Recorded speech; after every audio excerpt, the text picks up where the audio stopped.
Part 2. Assalamualaikum kawan-kawan, balik lagi dengan saya Aris.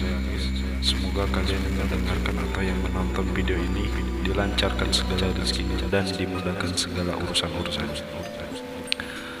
Oke, kali ini saya akan membacakan lagi cerita dari seorang pemuda, atau meneruskan lagi cerita dari seorang pemuda yang bernama Alvin. Simak terus, tetap di sini aja. Tetap di Bang Ade.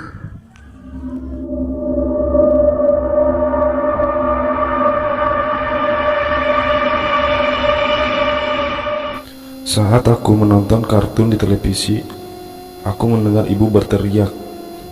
Teriakannya terdengar cukup keras. Aku segera berlari menghampiri ibu. Ternyata jari ibu berdarah karena teriris pisau saat sedang memotong sayuran. Melihat ibu yang terluka, aku segera berlari mencari kotak obat. Beberapa saat kemudian, darah dari jari ibu berhenti karena sudah kuobati dengan betadine dan perban dengan kain kasa. "Ibu kenapa bisa teriris pisau?" tanyaku karena keadaan sudah membaik. "Alvin, ibu tadi melihat bapak lewat di depan ibu," ucap ibu yang terlihat sangat ketakutan. "Hah?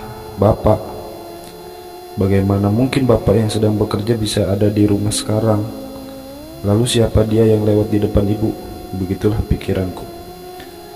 Beberapa hari berlalu. Setelah kejadian itu, ibu jatuh sakit karena sering melihat bayangan-bayangan aneh di rumah ini. Sebenarnya bapak sudah membawa ibu ke rumah sakit, tapi anehnya dokter bilang ibu tidak sakit apa-apa. Ibu hanya perlu istirahat. Dokter hanya memberi ibu obat penenang saja. Setiap kali ibu hendak meminum obat, ibu selalu bilang kalau obat itu terlihat seperti jari manusia.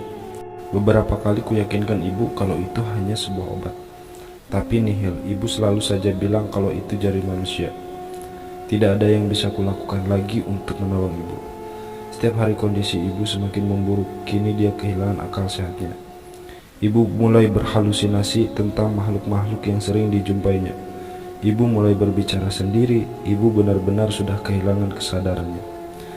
Melihat ibu yang seperti itu, bapak sangat depresi. Beberapa hari ini bapak mengurung diri di kamar. Karena itu bapak dipecat dari kantornya. Kakak juga terlihat sangat sedih melihat kondisi ibu. Seketika duniaku terasa hancur. Keluarga yang dulunya harmonis saat ini sedang berada di dalam ambang kehancuran. Keesokan harinya, bapak mengajak kami semua pergi dari rumah ini karena sudah tidak tahan mendengar omongan tetangga tentang kondisi ibu sekarang. Sebenarnya bapak tidak punya rumah lagi selain rumah ini, tapi bapak bilang kalau dia akan pergi ke rumah kakek. Kami semua sudah siap meninggalkan rumah ini. Tapi hal aneh terjadi. Tiba-tiba saja kakak tertawa cengisan dan matanya memerah.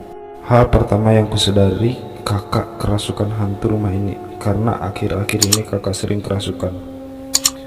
Bapak mencoba untuk menenangkan kakak, tapi dia malah memberontak tak karuan. Lalu bapak membaca doa sebisanya. Tiba-tiba saja makhluk yang ada di dalam tubuh kakak terlihat seperti ingin mengatakan sesuatu. Benar saja. Jangan tinggalkan rumah. Kalau kalian meninggalkan rumah ini, kalian akan mati, tegasnya sambil menunjukkan ke arah bapak. Tertawa cengisan. Mendengar ucapan makhluk itu, bapak hanya terdiam sejenak sambil melihat ibu yang sedari tadi hanya duduk melamun di kursi. Beberapa saat setelah makhluk itu tertawa, tubuh kakak terbaring lemas. Bapak segera memberi minum kakak. Syukurlah, sekarang kakak sudah kembali kesadarannya. Tidak ada yang kakak tanyakan perihal apa yang telah terjadi. Dia hanya terlihat sedikit kebingungan saja. Tidak peduli tentang perkataan makhluk tadi, kami melanjutkan perjalanan kami ke rumah kakek. Satu perjalanan berlalu, semuanya tampak baik-baik saja. Namun seketika keadaan berubah setelah mobil kami melewati sebuah hutan. Hal aneh terjadi. Kami melihat seorang wanita yang berdiri di tengah jalan. Bapak membanting setir ke kiri untuk menghindari wanita itu.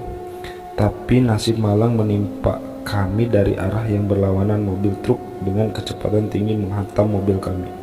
Tidak ada yang kuingat setelah mobil truk menghantam mobil kami. Tapi yang jelas hanya aku yang selamat dari tabrakan maut itu.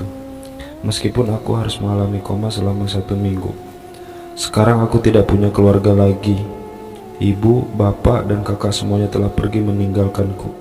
Kini aku diasuh oleh kakek yang sudah cukup tua.